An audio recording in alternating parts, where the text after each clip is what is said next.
සුබ දවසක් CSC kitchen එකට ඔයාලා සාදරයෙන් පිළිගන්නවා. මම අද කිරි රසට, බිත්තර රසට, එළවලු රසට රස රොටි එකක් හදාගන්නේ.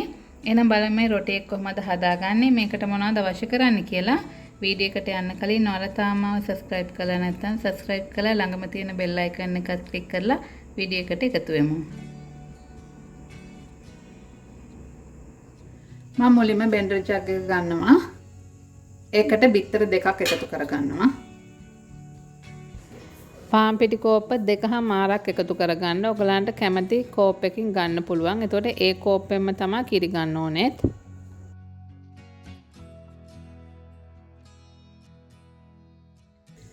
ලුණු තේ හැඳි භාගයක් එකතු කරගන්නවා.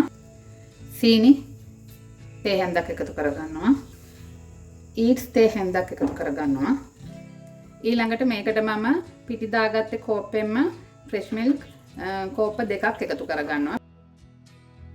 මේ ෆ්‍රෙෂ් මිල්ක් වෙනකොට ඔයගලන්ට වතුර එකතු කරගන්න පුළුවන්, පොල් කිරි එකතු කරගන්න පුළුවන්. ෆ්‍රෙෂ් මිල්ක් එක මම චුට්ටක් රත් කරලා ගත්තේ ෆ්‍රිජ් එකේ තිබුණ හින්දා මේ ලාවට වගේ ලා රස්නියට පොඩ්ඩක් රත් කරලා ගත්තේ. ඔයගොල්ලෝ මේ වතුර එකතු කරගන්නවා නම් වතුරත් ලා රස්නියට වගේ එකතු කරගන්න. ගොඩක් රස්නියට එකතු කරගන්න එපා. අපි මේකට බිත්තරක් දාලානේ තියෙන්නේ. මේ ඒක නිසා ගොඩක් රස්නියට එකතු කරගන්න එපා. ඊස්ට් ටික ඉක්මනට ඇක්ටිව් කරගන්න පුළුවන් නිසා ලා රස්නියට එකතු කරගන්න. මම දැන් මේක හොඳට බ්ලෙන්ඩ් කරගන්නවා.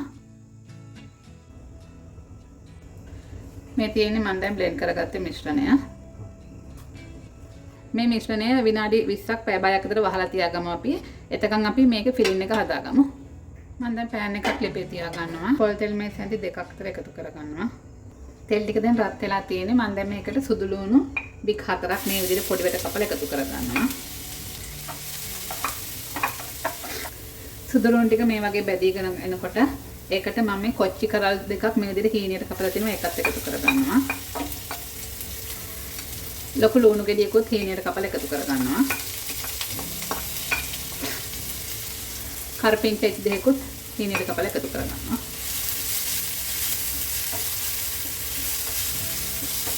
කහත් ඒ හැඳි කාලක් එකතු කරගන්නවා. කැරි මිරිස් තේ හැඳක්. ඊළඟට ගම්බිරිස් තේ හැඳි භාගයක් එකතු කරගන්නවා. මිරිස් එහෙම ඕගලන්ගේ මේ සැර අනුව එකතු කරගන්න. කොච්චි දාගත්ත නිසා මම ටිකක් අඩුවෙන් එකතු කරගත්තේ. ඊළඟට මම මේකට කැරට් පොඩි ගෙඩියක් කපලා මේ විදිහට එකතු කරගන්නවා. ලීක්ස් ගහකුත් මේ විදිහට කපලා එකතු කරගන්නවා. රසායන ලුණු එකතු කරගන්න. ලුණු ටික එකතු කරගත්තට පස්සේ හොඳට කලවම් කරගන්න. බීක්ස් ටික එහෙම සැම්බෙන්න අවශ්‍ය නැහැ. ලොකු අලගෙඩි දෙකක් සම්බලා පොඩි කරගත්තා. ඒකත් දැන් මම එකතු කරගත්තා. අල ටිකක් දාලා හොඳට කලවම් කරගන්න. අල ටික දාලා පොඩි කරගත්තාට පස්සේ ඔයගලන්ට සැර මදිද කියලා බලලා සැර ඕන නම් තව ගම්බිරිස් ටිකක් එකතු කරගන්න. ලුණු අවශ්‍ය නම් ලුණු එකතු කරගන්න බලලා. හරි අල ටික දාලා කලවම් කරගත්තාට පස්සේ මම දැන් ලිප ඔෆ් කරගන්නවා. හරි මම දැන් මේ පිටි මිශ්‍රණය පැය භාගයක් විතර වහලා තියාගත්තා. මේක දැන් පිපිලා තියෙන්නේ හොඳට. හරි අපි දැන් රොටි එක හදාගමු. මම දැන් මේ වගේ භාජනයක් ලිපේ තියාගන්නවා. ඒකට පොල් තෙල් චුට්ටක් එකතු කරගන්නවා. පොල් තෙල් තේ හැඳි භාගයක් විතර එකතු කරගත්තා. ඒ පොල් තෙල් ටික මේ විදිහට වටේම ගා ගන්න. මේ වටේ මෙහෙත් එක්කලා ගා ගන්න පොල් තෙල්. මේක ගින්දර හොඳටම අඩු කරලා තමයි ලිපේ තියාගන්න ඕනේ. අඩිය ඝනකම භාජනයක් තියෙනවා නම් මේකට වඩාත්ම හොඳයි.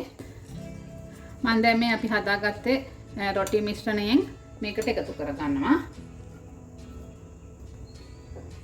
භාගයක්ම එකතු කරගන්නෙත් නැහැ. භාගයට වැඩිය ටිකක් අඩුවෙන් එකතු කරගන්නේ. ගින්දර හොඳටම අඩු කරලා තියෙන්නේ. මම දැන් මේකේ ලිඩ් එක තමයි මේ තියෙන්නේ. මේකෙන් වහගන්නේ මෙන්න මේ ලිඩ් එකෙන් වහගන්නවා. මොකද මේක මේ ඉක්මනට රත් වෙනවා. මේ ලිඩ් එක ඉක්මනට රත් වෙනවා. එතකොට මේ උඩිනුත් ටික රස්නින නිසා මේකෙන් තමයි වහගන්නේ. දැන් මේක විනාඩි 2-3ක් ලිපේ තියාගත්තා මම. මෙන්න මේ විදිහට පොඩ්ඩක් වටේට මේක මේ කරකව ගන්න. ඒ කියන්නේ මේක හොඳටම මේව වෙලා නැහැ. මේ බලන්න මේක බාගෙට තමයි මේ හයි වෙලා තියෙන්නේ. දාගත්තා. දැන් විනාඩි 3ක් විතර වගේ තමයි මම මේක ලිපේ තියාගත්තේ.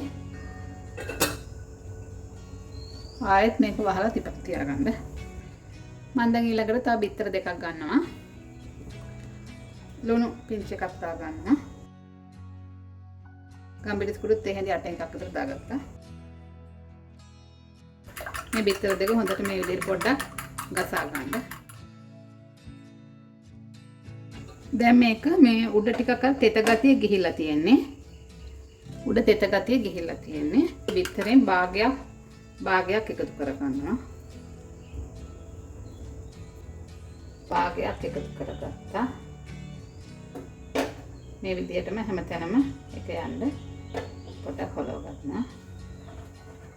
ඊළඟට මේ අපි හදාගත්තේ මේ ෆිලින් එක තියෙනවනේ. ඒ ෆිලින් එකෙන් භාගයක් මේ ඔක්කොම ටික එකතු කරගන්න. ඒ ෆිලින් එකෙන් භාගයක් මේකට එකතු කරගන්නවා.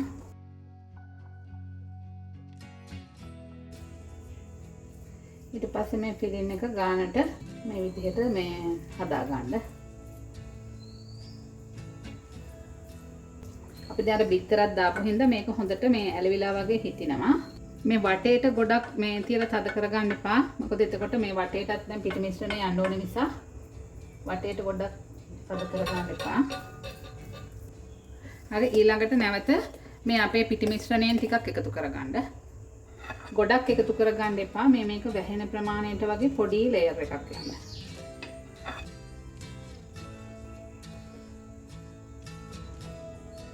මේ විදිහට දාලා මේ විදිහට පොඩ්ඩක් හොඳට කරකව ගන්න. ඒකත් හොඳට කරකවලා වටේටම යවා ගන්න. මේක නැවත වහලා තියාගන්න. මම දැන් මේ දෙවෙනි ලේයර් එක දාලා විනාඩි 10ක් විතර ලිපේ තියාගත්තට පස්සේ තමයි මේ තෙත ගතිය මේ නැති උනේ මේකේ. දැන් ඊළඟට මම මේ බිත්තරේ ඉතුරු ටික එකතු කර ගන්නවා.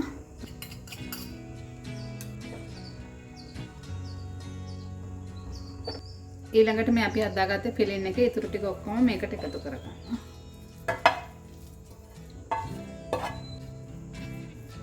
ගින්දර හොඳටම අඩු කරලා තියාගන්න නැත්නම් යට මේ පිච්චෙනවා.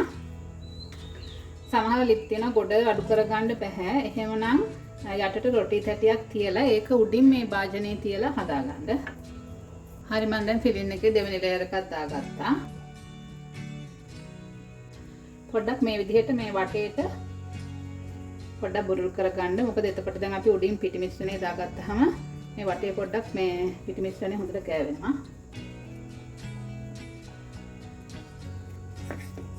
ඊළඟට මේ පිටි මිශ්‍රණය ඔක්කොම ටික මේකට එකතු කරගන්න. හරි මේ පිටි මිශ්‍රණය දාගත්තට පස්සේ නැවත මේක වහලා අර උඩ තෙත ගතිය නැති වෙනකන් අපි ඉස්සරහම ලිපේ තියාගෙන ඉමු.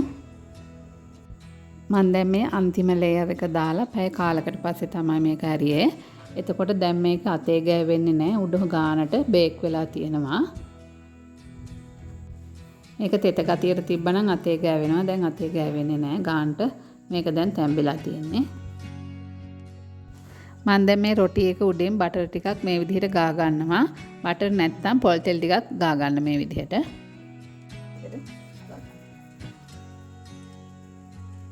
අපි දැන් මේක අනිත් පැත්ත හරව ගමු. මම දැන් පිඟානක් මේ විදිහට අනිත් පැත්ත තියලා මේක අනිත් පැත්ත හරව ගන්නවා. මේ බලන්න මේ පැත්ත දැන් ගානට පිච්චිලා තියෙන. මම දැන් මේ භාජනයේත් මේ විදිහට බටර් ටිකක් ගා ගන්නවා. බටර් හරි පොල් තෙල් හරි ගා ගන්න. මේ වටෙත් එක්කලම ගා ගන්න. මම දැන් මේක උඩින් තව මේ විදිහට ප්ලේට් එකක් තියලා ඒක අනිත් පැත්ත හරව ගන්නවා. දැන් මේක උඩින් මේ භාජනය මේ විදිහට නැවත නමලා අනිත් පැත්ත හරව ගමු.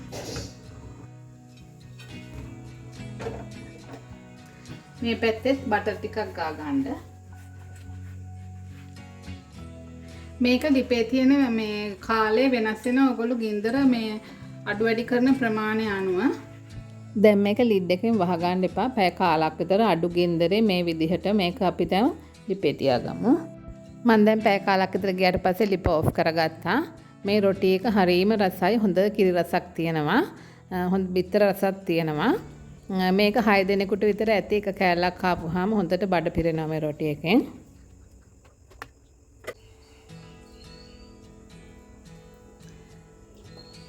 මේ බලන්න මේ විදිහට ඔයාලටත් මේ විදිහට හදා ගන්න පුළුවන්. වීඩියෝ එක හොඳ නම් ලයික් කරන්න, ෂෙයා කරන්න, කමෙන්ට් කරන්න. නැවත වීඩියෝ එකකින් හමු වෙනකන් ඔයාලට සුබ දවසක්.